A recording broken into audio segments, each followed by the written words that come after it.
The New South Wales Government has announced it'll amend the law to ensure councillors can't vote on any matters in which they have a pecuniary interest.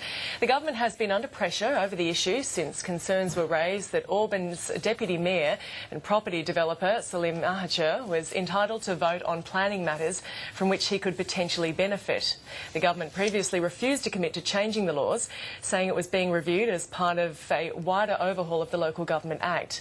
The peak body for local councils in New South Wales has rejected the move, saying enough safeguards exist to prevent problems from arising. We invited Local Government New South Wales President Keith Rhodes onto the program this afternoon, and he declined to speak to us. Someone who is speaking with us, however, is Greens MP David Shoebridge. He is calling for an audit of all local government zoning decisions following the calls to keep property developers and real estate agents from being local councillors. Well, let's find out more from the man himself. David Shoebridge, welcome. Thank you. In your opinion, should developers and real estate agents be allowed to be councillors? Well, of course they shouldn't. And when you talk with people in the community, they realise that there's an inherent conflict of interest. If a developer or a real estate agent is on council, well, then they have the opportunity either through their direct decisions or through the influence they have with their colleagues on council to have rezonings and development applications approved which greatly benefit them. And when you've got that direct pecuniary conflict, well, that's the time I think the Parliament should act and prohibit them from being on council. The Baird government has acted in changing this section 451. Can you explain what that is and what the change is?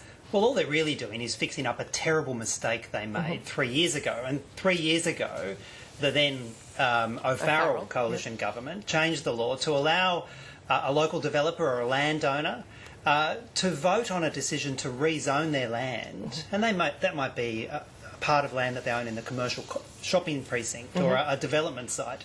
But to vote on that proposal to greatly increase the zoning or the development yield on that land, provided they stand up at the beginning of the council meeting and state that they have a conflict of interest. And the government sold that as a cutting red tape. Right. Well, I think everybody else saw it as a sort of a corruption-ready way of dealing with local government, and it's been abused. That's a fairly strong term, corruption-ready government, and you've said in Parliament legalise corruption, corruptive influence. To use those terms, I mean, they are very big terms in regard to this. Well, I think we should be clear about a couple of things. We're in New South Wales, and we've had decades and decades of the community saying they want to end developer corruption. We've finally got rid of developer donations, although that's been challenged in the High Court.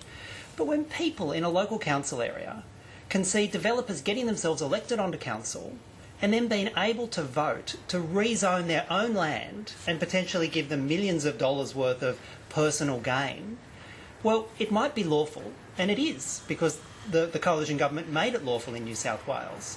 But in my mind, in the mind of my party, the Greens, it is effectively legalising corruption when they can vote to actively return such a large pecuniary gain to themselves. So with this change to this section 451, they're admitting that there was a problem, and you're arguing that if there was a problem, therefore, and this change, has been 3 years in the making, that there could have been corruption in that time, and therefore there needs to be an audit. How would that possibly be carried out? I mean, projects that have been completed, perhaps, or halfway finished, not even started yet. How would that work? Well, we're largely talking about rezoning decisions, so decisions to change the rules, and so we've seen vast numbers of rezoning decisions. So local environment plans amended, large increases in the yields available to landowners, and wherever there has been a landowner that's voted on it and received such an obvious pecuniary benefit from the voting, we say there should be an audit to make sure that the public interest is being protected. Because the laws have been failing the public interest for the last 3 years. A whole lot of changes have found their way through local councils. Of course we should do due diligence and check what went wrong. Well, if necessary, find out what went right. So you think there'd be time to do that? Because, as you sort of pointed out, they can vote on this rezoning. They can't actually vote on development applications. They haven't been allowed to do that. But rezoning the land, as you say, and then development can be undertaken. But I guess that's right, and takes some time. That's often a process that can take, 12 months, 2 years, 3 years, 4 years. And you wouldn't be able to protect all the damage. You wouldn't be able to reverse all the damage. But where the changes have been made, the public interest has been sacrificed. Certain developer councillors have got a large windfall. Well, of course we should review.